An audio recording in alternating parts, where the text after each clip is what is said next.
Salam kadirli vatandaşlar, salam mehribani illeşler. Ben bugün kıssaglı bir yazı etmek istedim. Sebebi yani Halkın Sesi kanalı Ümitcan çıkış etti. Öz baştan geçirenlerini aydıp berdi. Türmede oturanlığı var adı. Onu deport ettiler deyip başka kanallarda gurun ediyorlar. Azatlık gurun etti. Başka kanallarım gurun ediyor yönü.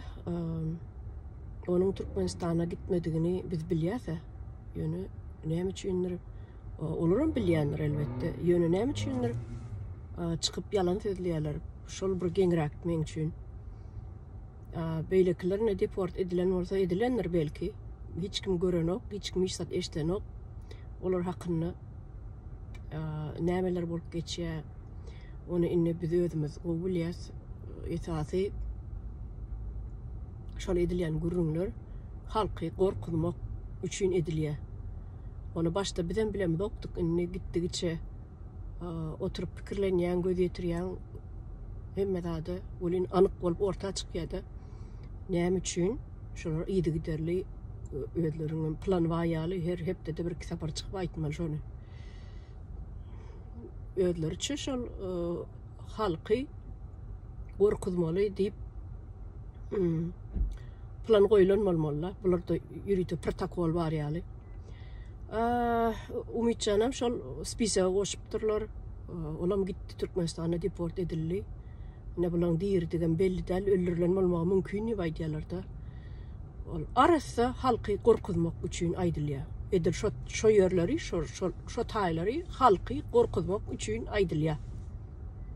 Halkım koşulmasın, şu dağıtlara ana koşulsanız, sizem deport bulursanız bir gün diyilen yali neme veriyorlar. Yani haber veriyorlar da, duyduruyorlar. Inni Ümitcan'ın aydıp veren dağıtları şon en esası bana bir tesir kaldıranlardı. Türkmen içinde deydi adamlar, Türkmenler katı ağzı bir 2-3 tane olsa deydi şu tayının jandarmalarını çenini ağzına baktırıp biliyor diyedi Türkmenler. Inni men şu taydı bir zadaydı sınmelli de şol gepleşkin tek doğru görüp oturmakam şu yazgın edeyin idim sebebi neme diye tamdır kızanı yap diye de onun yerte bir güne kalsa son yattan çıkıyor ya vakit bulanok yine edil hadere vaktim yok dışarıda yazgıydı oturun yine ben ayçıktadım ya ki çıkış vardı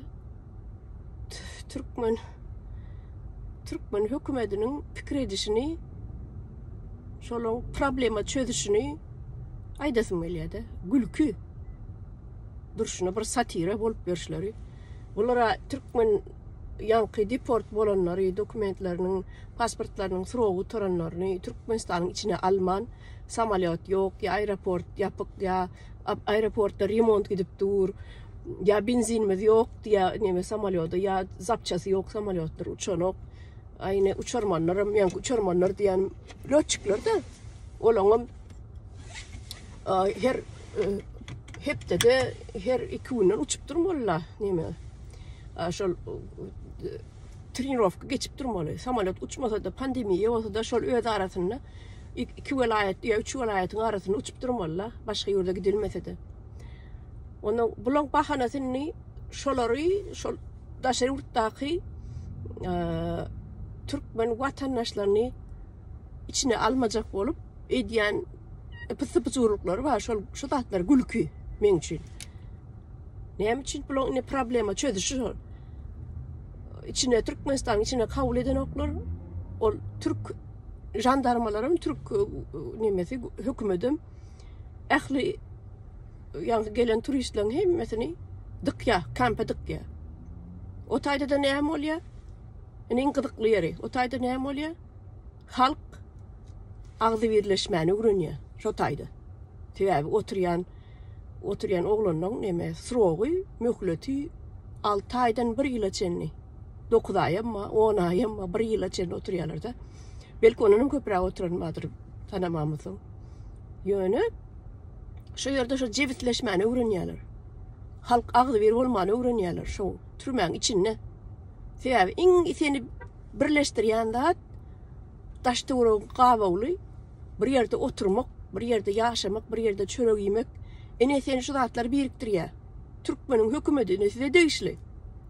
Sizin tapıp düzyen programlarınız yankı problemi çözüşünüz var. Şu zatlar qaytan Türkmen halkının bahvidine yürüdü, biliyor musunuz? Siz katı kovu iş ettiniz. Türkmen'den qaytım şey edip içine alman ağzını biriktirdiniz. İnnem korkup yorsunuz, ne edeceğiniz bilmem. Çıkalığa tapışınız da yol yapıyorsunuz. Yol yaptığınız da onun barın türmeye dıktılar. Türmenin içinde de halk ağzı bir olmanı öğrenni. Neden de ne etmeni öğrenni. Giyce de günlüğü de yatıyan nerede şunun için naklar. Plan düzüp. Sizin edip taktığınızdan ağdırmalıyım. Anne yalan olsa da aydın. Yine Umutcan ekranı aydı otuyor. Üç sefer daha girip çıktı içine. Onun başka da ken. Onun içinde oturup çıkanlar, gurun veriyenler.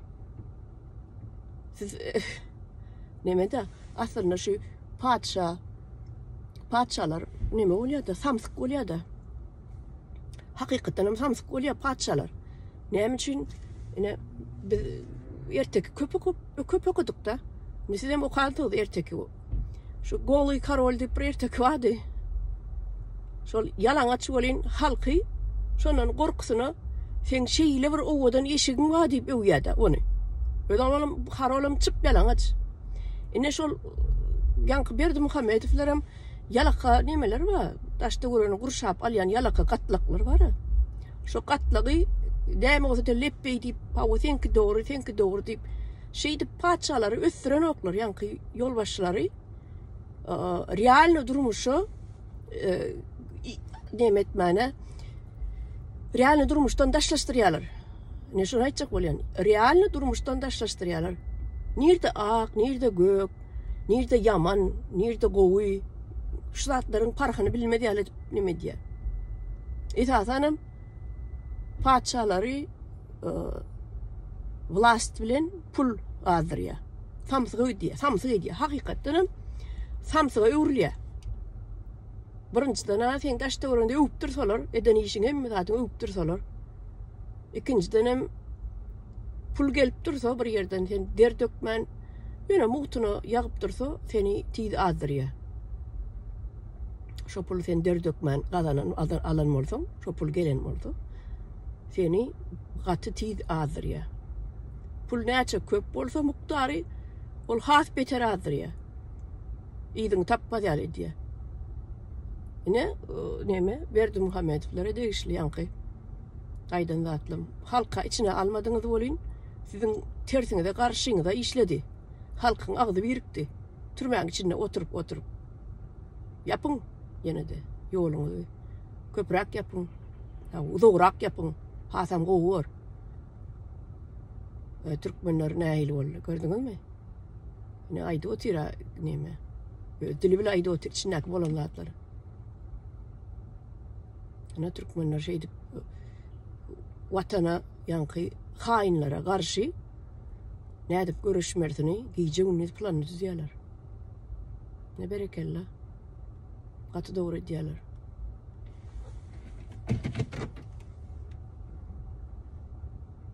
Yine ne mi? Yankı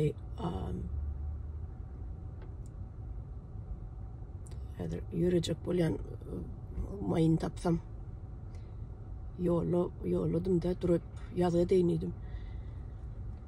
Ana şular yani vatandaşlar şol neme de paça olup yankı paça diysem ödül paça gelmesin hük hakimiyette oturanlar ne şu Berdi Muhammed falan ne hakimiyette oturanlar onun naşil olanlar ol aklı ütgümene neme vakt bolu diyecek olanlar vlastam oplom aklını ütgüdüp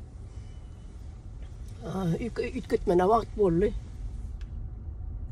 şonun için ne ol şonca yılın içinde şonça elin içinde hiç zat öğrenmedik bolsa näme edende ýaşy boljak, näme edende erwet boljak, şonu öğrenmedik bolsa tüýs bolupdyr. Tüýs ýerine düşdi. Ene şol ikini goşup bilmeden ana şoň ýaly bolýar. Berdi Muhammedowler. Ikini goşup bilmeden tupoy bolsaň şoň ýaly bolýar.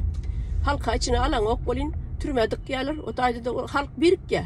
Ine halkyň agdy birikkä. Gitdikçe. Ene ýatynda ölüň ýa-da özüňizi asyň. Ene menine bu kadar. Bolýar onda şu taýda men tamamlaýyn. Ine şu gyzygyny bilen ýanky gepleşiginde görüp oturamak, ýene gyzygyny bilen şunu aýdaýyn diýdim. Gaty gowy edipsiňiz, ýol ýapyp. Bolýar sag bolun watandaşlar.